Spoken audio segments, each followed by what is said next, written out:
Today we're going to talk about The Anvil of the World by Kage Baker. This book was published in, I have to check because I don't have my notes in front of me, 2003. This is a fantasy novel, and it's about a guy who tries to change up what he does for a living because he doesn't like it. And so the book starts out with him hooking up with his cousin. Now, his cousin owns a transportation company. This is a modern world. This is fantasy land.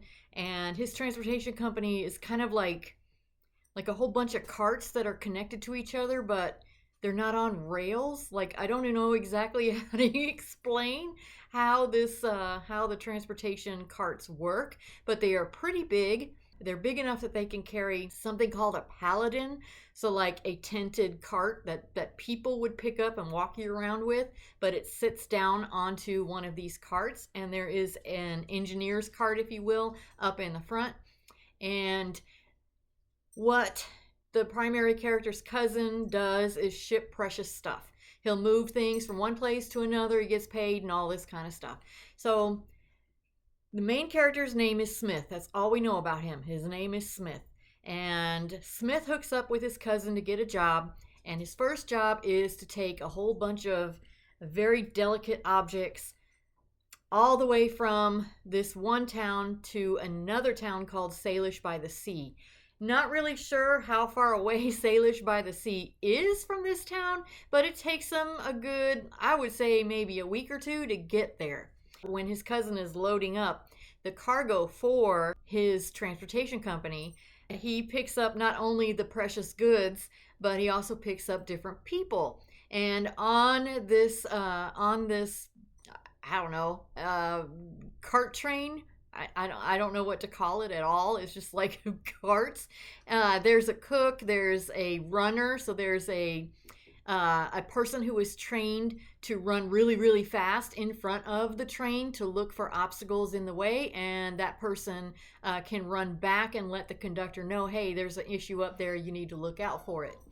So on this trip, he has to take a gentleman by the name of Lord Ermenweir down to Salish by the Sea. Now, Lord Ermenweir is a very special kind of individual. He's not exactly what you call human, but he looks human. Smith is an assassin or a mercenary by trade. He's used to traveling by ship, so traveling by ground is a little different for him. He's never run one of these things before, but he's good with it because he doesn't want to do this mercenary stuff anymore. He don't like it. It's like, I don't want to do this. So he's going to take a stab at, oh, bad pun. He's going to take a stab at trying a new career. And, of course, everything that could go wrong goes wrong, and we're just going to blame it on Lord Ermenweir. Because it seems like everywhere that Lord Ermenweir goes, trouble is sure to follow. So let me tell you about Lord Ermenweir.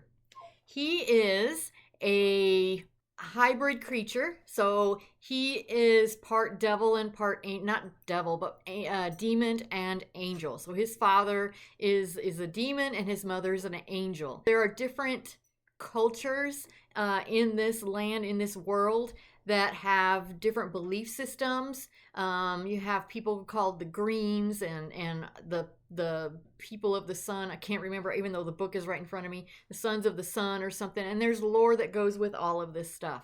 And the Greens worship Lord Ermenweir's mother. She's like, she cannot do anything wrong. She's wonderful. So they worship her, and everyone's afraid of his father, including Lord Ermenweir. So Lord Ermenweir gets thrust out into the world so that he can learn and be a better, I guess, half demon, half angel. So he's going to Salish by the Sea because he's of poor health, and Salish by the Sea is where he's going to be able to recoup. So that's the belief. I don't think the creature that he is actually the one that's got poor health. I think it's the human camouflage that he takes that gives him that poor health. Even though now that I'm saying that out loud, it doesn't sound like it makes very much sense. Like, he puts on a glamour, so when you look at him, you think you're seeing a human being, but he's not. And he does allow Smith to see him as he is. So on their adventures, they go all the way down to Salish by the Sea, and there's a big, fat, giant party down there, like like an orgy type of party, and I think it lasts 2 days, maybe 3 days, and they're just all having fun. But all these misadventures lead them to Salish by the Sea, and Smith discovers why Lord Ermenweir is trailing him. So Lord Ermenweir actually had suspicions about who Smith really was, and decides that Smith needs to live out his destiny. So he has a very special destiny that you'll find out in the book. I'm not going to tell that to you right now, which is why this destiny is why he's so good at what he did before he took on the role of transporter, if you will. And never mind, my puppies are down here playing. They get too loud, I'll pause it and we'll start back up. In this book, there's like 5 different people named Smith. There's like a Mrs. Smith, there's an older Smith, a younger Smith, and there's Smith. And it's kind of, you're able to keep track of them just because of the way the author calls them. Young Smith, Mrs. Smith, Old Smith, and Smith. I think there's one more, but I don't remember off the top of my head. I know the book is right in front of me, but I read this about a month ago. And when I think of Lord Ermenweir, if you have watched The Umbrella Academy, you'll know who I'm talking about right away. And the character's name is Klaus. And the minute that Lord Ermenweir comes on scene, guess who I saw? I saw Klaus. I was like, oh my gosh, he would be perfect as Lord Ermenweir. Now, I don't know if they're ever going to make this into a film or anything like that, or a series, but oh my gosh, if they do, I hope they choose Klaus to play Lord Ermenweir. It was just perfect in my mind. If they don't, oh well. You know, it's not like I'm going to be like, you should have listened to me. You should have watched my video and saw who I recommended to play this character. Not going to work that way. That's all right. So it's all about their adventures. And it's good. It's a really good story. It keeps you engaged. It took me a little while to read it simply because it's not like it jumps off from the get-go and all of a sudden there's, you know, fights and all kinds of stuff happening. It's a slow burn, but it's good. You can put it down and come back to it and you haven't lost what happened before. You could read it in one sitting if you wanted to. I liked it. I can't recommend it enough. I actually found this by accident. I had a pop-up on, you know how you have your Google News or whatever. It popped up saying movie or books that could be made into fantasy movies that would do well or whatever. And this book was on that list, and I said, let me read it and see. And I think that there's a lot of visual stuff in here. The characters would be very interesting to see fleshed out. Especially Lord Ermenweir's nurse. So he has a traveling nurse. She's been with him his whole life. So to have her see what she looks like, see what Lord Ermenweir looks like, and all the other creatures and the different culture, different ethnic groups within this world would be very interesting to see come to life on screen. So if you're interested in it, look for it in your library. I couldn't find it in my local library. I ordered it from Amazon. It was a library copy, so that's why it's all shiny and has this plastic stuff all around it, but I'm not going to take it off. It kind of adds to its charm. Check it out at your library, borrow it, listen to it on audiobooks. I bet you this would be really interesting to listen to see what how the characters are voiced and all that stuff. Why am I showing you my Scooby-Doo phone? Anyway, to see how the characters are voiced, what they sound like, how they play out all the different stuff that happens.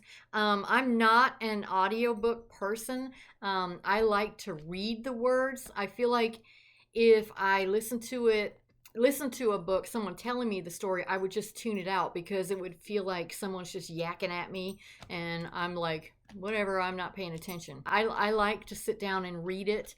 It gets my full attention that way, and I remember more about what's going on with it. An audiobook isn't going to do that for me. But that's all right. If you want to listen to the audiobook, hey, go for it. Either way, down in the comments, tell me what you think. Did you read the book? Did you like it? Did you hate it? Why or why not? Let me know what books you're reading if this isn't one on your list. Let me know. Maybe I'll read one of them too.